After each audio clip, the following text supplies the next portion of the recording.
So, can you feel that? There's been a shift in energy. I feel like it's like the beginning of like a Tolkien movie. I'm like, can you feel it in the air? There is a shift of Black women in America, in Canada, collectively hanging up our capes as the saviors of all and just resting. And I have to say, I love that for us. Let's talk about it. So it could be no surprise where this is coming from, with the re-election of yeah, I don't even want to say his name. It's like Voldemort, but with, the re-election of the incoming president of the United States, there was a great push of Black women, particularly to really make a difference. And I know it comes just with the blame. Like, I don't even want to get into the analysis of it because, frankly, I'm on break. I'm tired too. Okay. And, there was all this talk of, what could have been done, shoulda, woulda, blah, blah, blah, blah. And it's tiring. We're tired because there was no, for a lot of people, there was no other option. Like choosing a Black woman, that intersectionality of woman and Blackness blew people's brains out. The deepest recesses of their white supremacist ways came back, rearing its ugly head in their DNA, and they just couldn't have it. And so, Black women collectively have just said, you do you. We're going to take care of ourselves. And I think this is, in all of my years, this is something new. I feel it. And, collectively as a whole in my community, but also within myself. I'm a fighter. We all are. Just the fact that, Black people are here, that we've survived, we're fighters. And, that is part of who we are. But what I think we need to start training ourselves to do is to rest. Rest is powerful.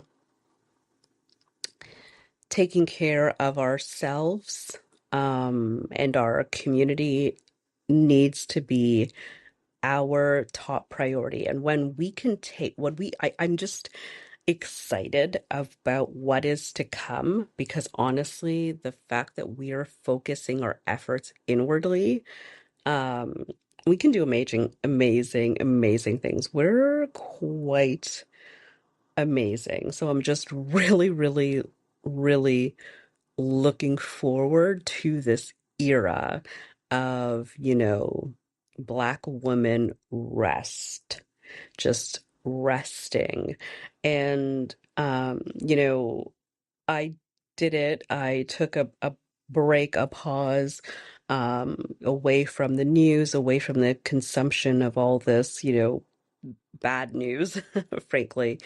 And it was so liberating. And I remember just thinking, like, is this how people live? Is this like the, sometimes I really truly got the ignorance is bliss, phrase statement, because I was like, if this is your everyday, if you could go through life, I'm like, is this what white privilege? I literally was like, is this what white privilege feels like? That you can just exist in the world in this perfect little bubble where you're unaware of, these things. It was like, I swear, like food tasted better. Like it was just a whole other level of ignorance. And, I willingly indulged in it for a limited period of time, but it was giving myself permission to be free from that burden was, I do feel fortunate that I'm lucky enough that I was able to do that and step away from it. But I highly recommend if you were able to do that, if you can just take, a couple weeks to just do you do whatever it is that makes you happy. I watched nothing online but like nail videos. I was getting my nails done, so I had to do like a whole thing. Baking videos, that was my thing. It was just looking to plan for the holidays, all the stuff I'm gonna eat and bake. Like it was blissful, it was wonderful, and I felt zero guilt about it too. I was like, you know what, I need this. And it was transformative.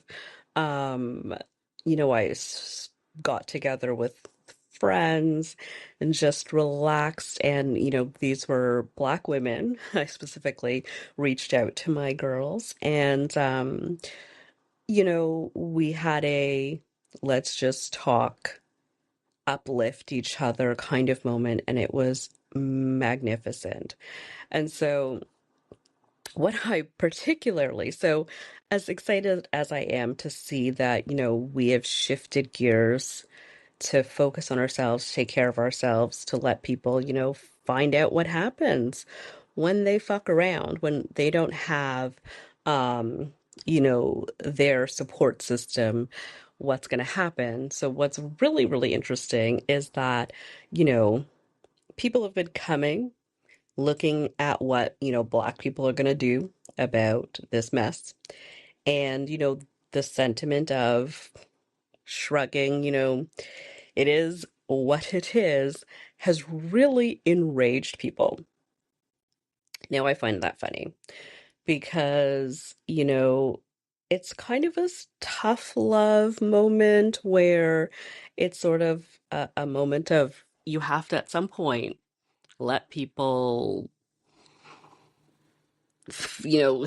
kick that baby bird out of the nest and, let people fly, let them fly or fall.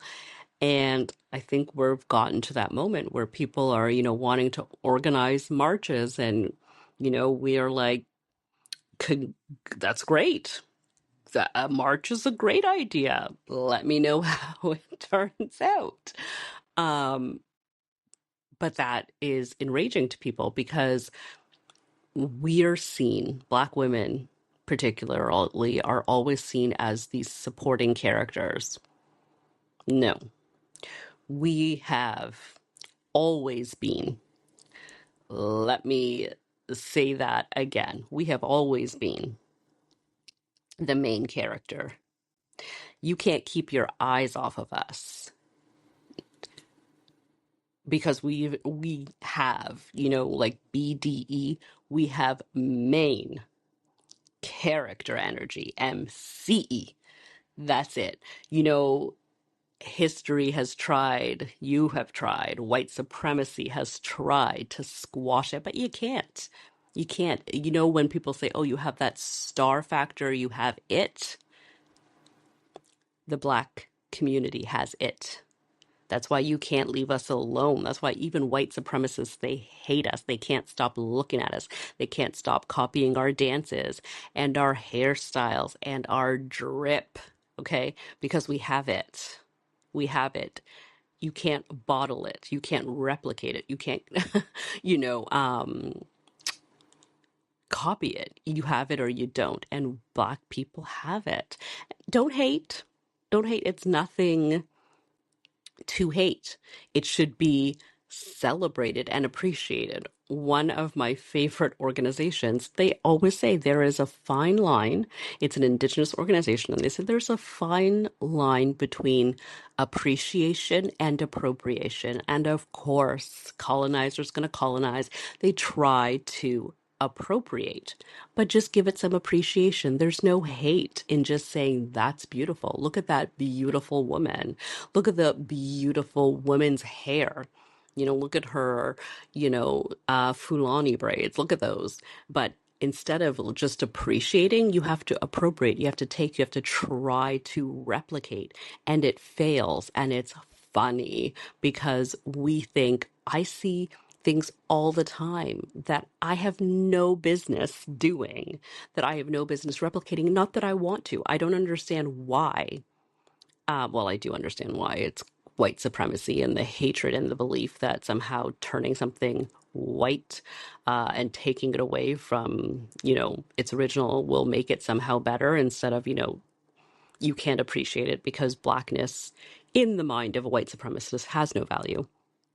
So by trying to turn it white, was trying to give it value, but you just needed to appreciate it. Just appreciate. Don't appropriate, just appreciate. And, I see, lots of, cultures and, when I travel, they're beautiful and I appreciate, don't appropriate. I, know when to stay in my lane. I know when to appreciate something and its beauty and its history and just leave it at that. I don't need to take it and, uh, try to apply it to myself and apply blackness to it to try and, make it into something more. That's the difference between, you know what? I'm just going to say it. That's the difference between, white culture and pretty much every other culture in the world. Of course, I'm generalizing here, but it's true. Just appreciate, just appreciate. But the fact is that, this idea of Black women stepping back, letting, white people, white women particularly, fend for themselves. And just focus on taking care of other people that look like us has really enraged people. And I really want people to ask themselves why that is. There's been a lot of talk that has gone around, this idea that we're in this together. And, Black people can 100% tell you that we are not in this together. The anti-Blackness is so internalized, so normalized in North American culture that people can't see it anymore. It's normalized. So when people say, look at these statistics, look at the rates at which, Black people are getting into universities compared to other equity deserving groups. People will be like, oh, that's just because. No, it's targeted. It is targeted anti-Black racism. That's why we need to address these things head on. They're very real. So when people say you were so quick to go back on these DEI things, it was all because, it was profitable at the time. What else was profitable? Slavery. The enslavement of human beings was very profitable. And, so when people are so shocked now that, all these companies are rolling back their DEI, talk to a Black person. We're not shocked. We're not shocked. We knew when, politicians were taking a knee outside and, people were posting their Black squares. We knew that this was the flavor of the day.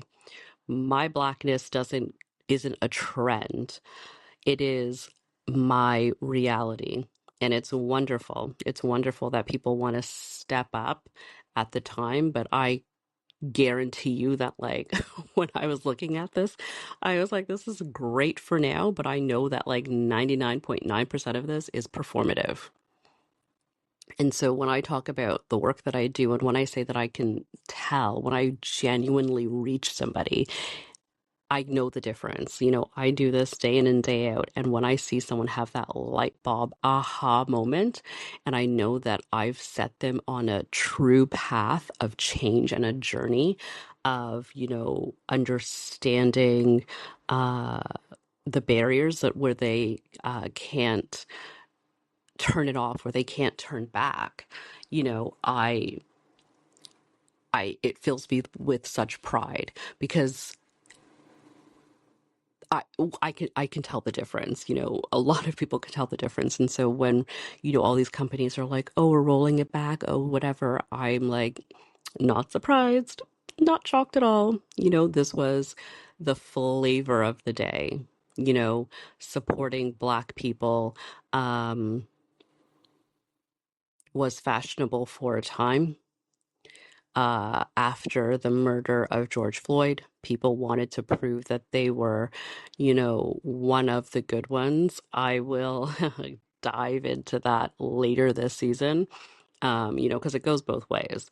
You know, um, White people wanting to prove that they're not racist, and Black people wanting to prove that they can be, assimilated, or whatever the case may be. But I'll talk more about that later. But it's just one of those things where I was like, not surprised, not at all surprised. And so with this new, dare I say, regime coming in, I'm not surprised.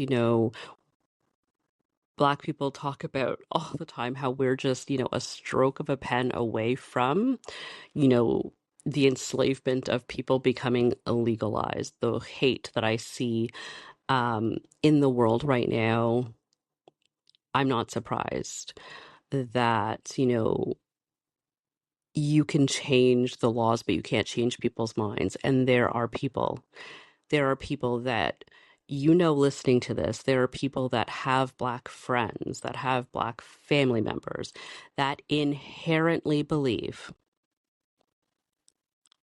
that white people are better than all other people. There, it, you know, I've said this to people and they will deny it, deny until their last breath, because they don't want to believe that that is true of people that they love, people that they respect. But my reality as a Black woman, I can 100% tell you that that is the world that I live in. So when people say, oh, you can't, ha- eat at this establishment, you can't, go to this place, you can't shop at this place. And I'm like, you know what? I where would I go? Because I don't operate under the delusion that these companies are truly supportive of a idea. There are the companies out there, but they just want my money. They want my Black money. And if they have to say, screw Black people at the end of the day, if they think that's going to get them more money, then that's what they're going to do. So I'm careful. I support Black businesses where I can, but the reality is, sometimes some racist people have to get my money too, because otherwise I wouldn't have very, very many things. So, that's why you support Black businesses, so that they can expand, and, I can give my money to people that truly want to do good for me. Um, yeah. So to summarize, I am proud, as always, to be a Black woman, but I am prouder, a little prouder today, every day, that we are taking this moment to loudly say, do it your damn self. We're taking a break. So, yes, love that for us. Love that for us. I will talk to you next time. Take care of yourselves. If you are a Black woman, rest, hydrate, repeat, and tune in to the next episode of the Blacadian Podcast. Talk to you later.